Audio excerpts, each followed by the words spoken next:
Hello, and thanks for joining me.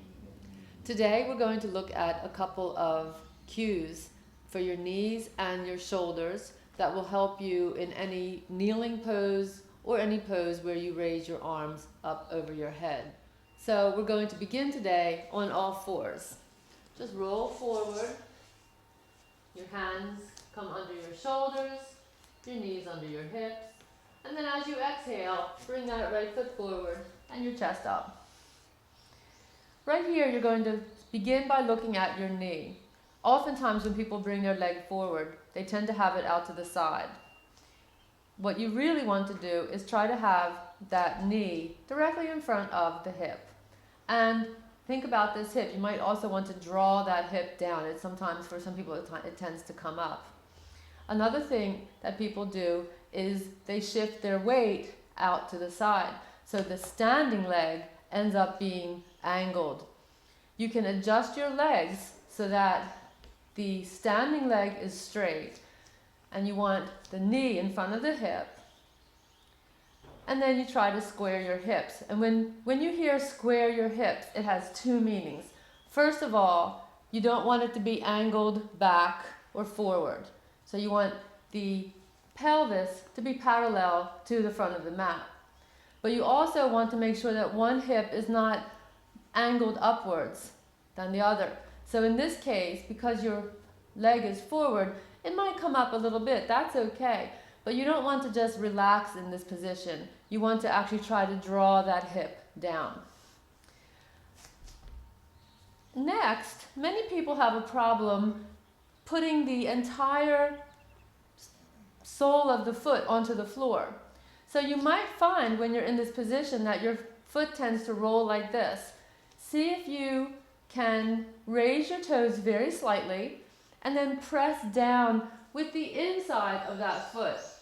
And that will help to stabilize this leg. So in this position, you should already be feeling a little bit of work. This thigh might be working, and this leg, because the hip is drawing down, you might feel it a little bit in this joint. That's perfectly okay. Now, anytime you're doing a pose where you're standing on one leg and you have the other leg in the front, you want to enhance this pose by pressing down with that front leg. And you kind of want to pull this front leg back a little bit. No, it's not actually going to move on the mat. It's just a matter of engaging the muscles so that suddenly every muscle in this leg is working. And then you do the opposite with this leg. You actually maybe pull that knee or that thigh forward a little bit. So right now, every single muscle in my lower body is working. In fact, I think I'll take a little break. Inhale and exhale. All right, let's go ahead and add our hands to this. So as you inhale, you first want to engage your legs again. Press down with the foot. Bring this leg kind of pulling backwards and this leg kind of pulling forward. And now as you inhale, you want to draw your shoulders back and then reach your hands upwards. Now in this movement, many people, as they bring their arms up, they also raise their shoulders. So you find that your shoulders are reaching up towards your ears. In fact, you want to try to do the exact opposite. Pull the shoulders down. So the movement is in the shoulder, but the shoulders are not moving. Okay, do you see the difference? So what that does is it completely frees up this area. And you'll find if you're raising the shoulders up, you end up tensing these muscles. But if you can draw the shoulders down, draw the shoulder blades down, and then just move the arms up, you get a nice movement in the joint itself, but you're not stressing these muscles. The next thing that you want to do in this position is feel whether or not you can put your hands together. A lot of yogis, you'll see yoga videos, and the teachers will have their hands together, but you don't have to do that. If this makes you bring your shoulders up, or if it makes it hard to pull your shoulders down, you can either separate your arms and just reach your arms straight and then pull your shoulders and shoulder blades down. Or you can gently bend your elbows.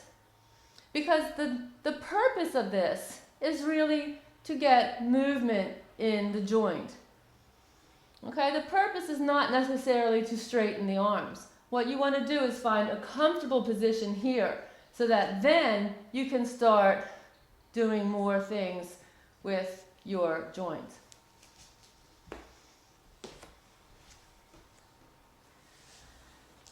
That's part one of this lesson. Now, once you're comfortable in that position, once you've checked on the alignment of your front leg and the alignment of your standing leg, we're going to start looking at how you can move in that pose. So let's go again into your all fours position and bring that leg forward. You can use your left leg now. Okay, again, check to see if the knee is in front of the hip, and you want to check to make sure that your pelvis is not off to the side or rising. So in this case, usually what you do in this pose is the very first thing is you're going to bend your knee. And you'll see that I can bend this knee pretty far, and this leg goes really, really, really slanted. Okay, I'm completely relaxed here, and if you look at the position of my hip, you'll see that it's kind of angled as a continuation of this angle here. Well, that's actually not what you want to do.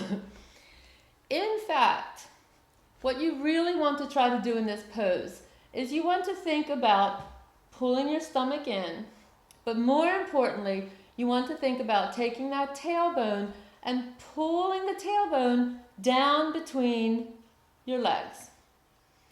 And just that movement alone completely activates this thigh. So again, before I do any movement, just by pushing my tailbone down, pulling my stomach back, I have already activated this thigh, and I feel a great stretch in this muscle, these muscles. So now when you go to bend, you'll find it's not very much that you can move, but you get a beautiful deep stretch all along the thigh, along the inside of the thigh, and in the front of the pelvis. And that is what is actually very, very healthy for your lower back. So if you have lower back problems and you do this, you'll find over time, as these muscles become more flexible and stronger, you'll find that your lower back problems can be alleviated. So let's look at that again, and this time we'll raise our arms as well. So the first thing you do is you take that front leg and you just kind of gently draw it back.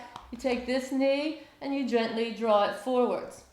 Now, you take the tailbone and you pull the tailbone down. If this is enough for you, if you feel a great stretch here, just stay here. But if you can, now you want to think about pulling that knee or just bending that knee a little bit more. And that really intensifies this stretch. But keep that tailbone reaching down. Now, you pull the shoulders back and you bring the arms up, pulling the shoulders down. Hands together or hands apart. So here, the next part of these poses are that you usually bend back. And again, here, if you just look at me, everything is relaxed on my upper body and I can bend really far. But if you think about pulling your chest up, pulling the shoulders back, reaching the neck up, your movement is not going to be as far back, but the stretch will be through the entire back. And that's the goal that you want. When you see pictures of these poses in magazines or on videos, there are super flexible people who can do this and really reach back and do it correctly. But most of us don't have that flexibility. So what we need to do is focus. We don't care so much about how far back you can bend.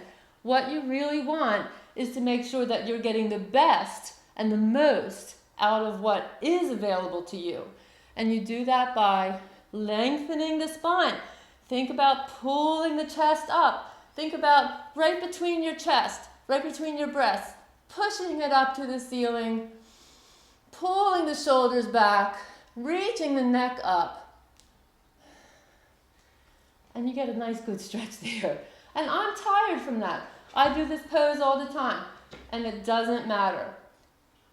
You can get so much from that pose just by engaging all of those muscles, making sure that your alignment is correct, making sure that the tailbone is reaching down, and focusing not on how much you can bend your knee or how much you can bend backwards, but instead focus on engaging that muscle, dropping this down, pulling the shoulders back, reaching the chest up, lengthening the neck, not bending the neck back, but lengthening the neck, and you'll feel it.